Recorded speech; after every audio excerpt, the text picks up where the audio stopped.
সরকারের চমৎকার সিদ্ধান্তে 54 বছর পর জামাত শিবিরের মনের আশা পূরণ। জামাত শিবিরের লোকজন এখন রাষ্ট্রীয় স্বীকৃতি পাচ্ছে। দর্শক, এতদিন বাংলাদেশ ছিল এরকম যে জামাত শিবির মানে স্বাধীনতা বিরোধী। যদিও জামাতে প্রায় 6000 মুক্তিযোদ্ধা ছিল, কিন্তু জামাত করার কারণে অনেক মুক্তিযোদ্ধা ভাতা থেকেও বঞ্চিত হয়েছে। জামাত এদেশে রাজনীতি করলেও অ্যাজ ইফ তারা এদেশের সেকেন্ড ক্লাস সিটিজেন, এভাবেই রাজনীতি করতে হতো। কিন্তু নতুন বাংলাদেশের যে ভিত্তি 24-এর গণবিপ্লব, এই বিপ্লবের এই যুদ্ধের, এটা একটা মুক্তিযুদ্ধ, এই যুদ্ধের মুক্তিযোদ্ধা শহীদ, জুলাই যোদ্ধা। এতদিন মুক্তিযোদ্ধা শুনেছিলেন না, এবার জুলাই যোদ্ধা। জামাত শিবিরের হাজার হাজার লোক জুলাই যোদ্ধা আইডি কার্ড গলায় লাগিয়ে ঘুরবে। অতএব 71 নিয়ে খোঁচা দেয়া এটা আর চলবে না। এরা জুলাই যোদ্ধা, এরা জুলাই শহীদ। জামাত শিবির চেয়েছিল এটাই তাদের মনের আশা, যেমন একটা বাংলাদেশ হবে যেখানে আমরা এই বাংলাদেশকে ওন করব এবং আমাদের একটা স্বীকৃতি থাকবে। এই ভূখণ্ড বা এদেশের স্বাধীনতা বা এগুলোর সাথে আমাদের হিস্টোগ্রাফির সাথে আমাদের একটা রেলেভেন্স থাকবে, কিন্তু সেটা তো হয়ে ওঠেনি। এবার কিন্তু হচ্ছে সরকারের সিদ্ধান্তে। সরকার জুলাই অধিদপ্তর করছে এবং অলরেডি এই খবরটা আপনাদেরকে জানাই দর্শক। এটা তাৎপর্যপূর্ণ, এটা 71কে ডেফিনেটলি রিপ্লেস করবে কিছুটা হলেও, এবং জামাত শিবিরের যে বিব্রতকর পরিস্থিতি এটা অনেকটা ওভারকাম করবে। গণঅভ্যুত্থানে নিহতরা জুলাই শহীদ এবং আহতরা জুলাই যোদ্ধা নামে পরিচিতি পাবেন। তারা এই নিরিখে সনদ পাবেন, পরিচয়পত্র পাবেন তাদের পরিবারগুলো, অন্যান্য সরকারি সুবিধাবাদীও পাবেন তারা। এর মধ্যে একটা বিশাল অংশ জামাত শিবির। এবং এই যে জুলাই যোদ্ধা, জুলাই শহীদ, এই জুলাই আন্দোলনের মূল নায়কই হচ্ছে জামাত শিবির। এটা শেখ হাসিনা স্বীকৃতি দিয়ে গিয়েছে। সর্বশেষ আওয়ামী লীগের ফেসবুক পেজ থেকে স্বীকৃতি দেওয়া হয়েছে যে ছাত্রদের কোটা সংস্কার আন্দোলনকে জামাত শিবির ছিনতাই করে সরকার পতন আন্দোলনে রূপ দিয়েছে।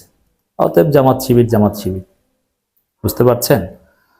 অতএব জামাত শিবিরের লোকজন ঘটনা ঘটিয়ে এখন তারা জুলাই যোদ্ধা, জুলাই শহীদ স্বীকৃতি পাচ্ছে, রাষ্ট্রীয় স্বীকৃতি পাচ্ছে, টাকা পয়সা ভাতা পাবে, গলায় আইডি কার্ড ঝুলিয়ে ঘুরবে, বিভিন্ন অফিসে যাবে। যদি এটা কোটা না, ওইরকম কোটা সিস্টেম হবে না, যেমন যুগ যুগ ধরে কোটায় চাকরি পাবে এরকম না।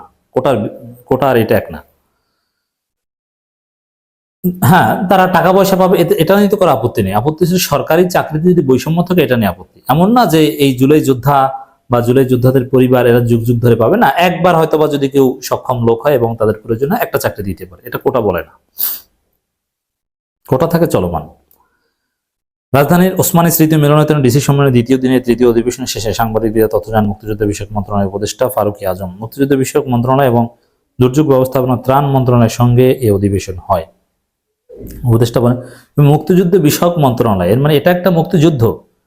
জামাতের কাফফারা হয়ে গিয়েছে এই 24।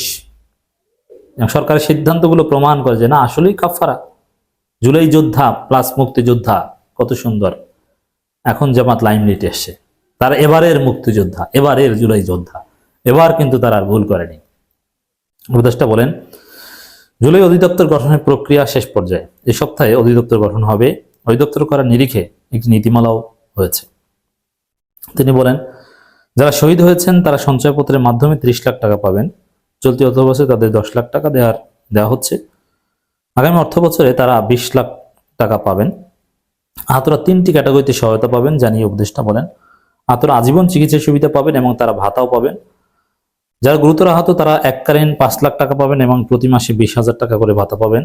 একটা অঙ্গহানি হয়েছে এমন আহত যারা আছেন তারা প্রতি মাসে 15,000 টাকা ভাতা পাবেন এবং তারা এককালীন 3 লাখ টাকা পাবেন। সামান্য আহত ছিলেন, চিকিৎসা নিয়েছেন, ভালো হয়ে গেছেন, তারা চাকরিসহ পুনর্বাসন কর্মসূচিতে অগ্রাধিকার পাবেন। তারা কোনো ভাতা পাবেন না।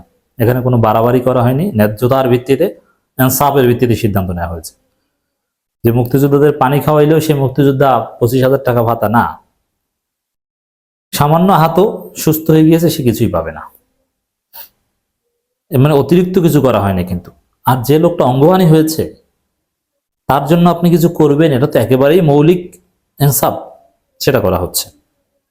তিনি বলেন, আহতরা বিভিন্ন মাত্রায় প্রশিক্ষণ পাবেন। সরকারি, আধা সরকারি ও অন্যান্য চাকরিতে তারা অগ্রাধিকার ভিত্তিতে তাদের কর্মসংস্থান করা হবে, তারা মেধার ভিত্তিতে নিয়োগ পাবেন। নতুন সরকার আসলে জুলাই অধিদপ্তরের অস্তিত্ব নাও থাকতে, নতুন সরকার নাও থাকতে পারে সে আশঙ্কা করছেন কিনা এই বিষয়ে উপদেষ্টা বলেন, সরকারিভাবে অধিদপ্তর করা হয়েছে, পরে যারা নির্বাচিত হয়ে আসবেন তারাও তো জুলাই অভ্যুত্থানের চেতনা নিয়ে আসবেন, আমরা আশা করছি এটি তারাও লক্ষ্য করবেন। তারা তো দেশ ও জাতিকে বৈষম্য থেকে মুক্তির জন্য জীবন উৎসর্গ করেছেন, ত্যাগ স্বীকার করেছেন। এখন নতুন সরকার এসে যদি এগুলো বাদ দিয়ে দেন, তাহলে এই বিপ্লবী শক্তি ওই নতুন সরকারকে পিটিয়ে ক্ষমতা থেকে নামিয়ে দিবে, লিখে রাখেন। তবে এই সাহস কেউ করবেন না। এই জিনিসগুলো কি হলো? ৭১ নিয়ে কথা নাই, ২৪ যোদ্ধা, জুলাই যোদ্ধা, মুক্তিযোদ্ধা না, জুলাই যোদ্ধা, মুক্তিযোদ্ধারা মারা গেছে, এবার জুলাই যোদ্ধা, জামাত শিবির। জুলাই যোদ্ধা মানে জামাত শিবির। এটা রাজনীতিতে অত্যন্ত তাৎপর্যপূর্ণ। ৭১ ব্যবসা খেয়ে দিয়েছে, কেউ সাহস পাবে না আবার এই জুলাই যোদ্ধাকে বাদ দিয়ে সেখানে ৭১ ব্যবসা নিয়ে আসা। আর ৭১ তো সবাই মানে, ৭১ নিয়ে তো কোনো বিতর্ক নাই ভাই, ৭১ কিন্তু আমরা সবাই ধারণ করি। আহত নিহতদের তালিকা নিয়ে মাঠ পর্যায়ে বিশৃঙ্খলা রয়েছে, এ বিষয়ে কোনো নির্দেশনা দেওয়া হয়েছে কিনা জানতে চাইলে ফারুকী আজম বলেন, জুলাই অভ্যুত্থানে যারা শহীদ হয়েছে তাদের তালিকা আমরা পেয়েছি 16 জানুয়ারিতে 7টায়।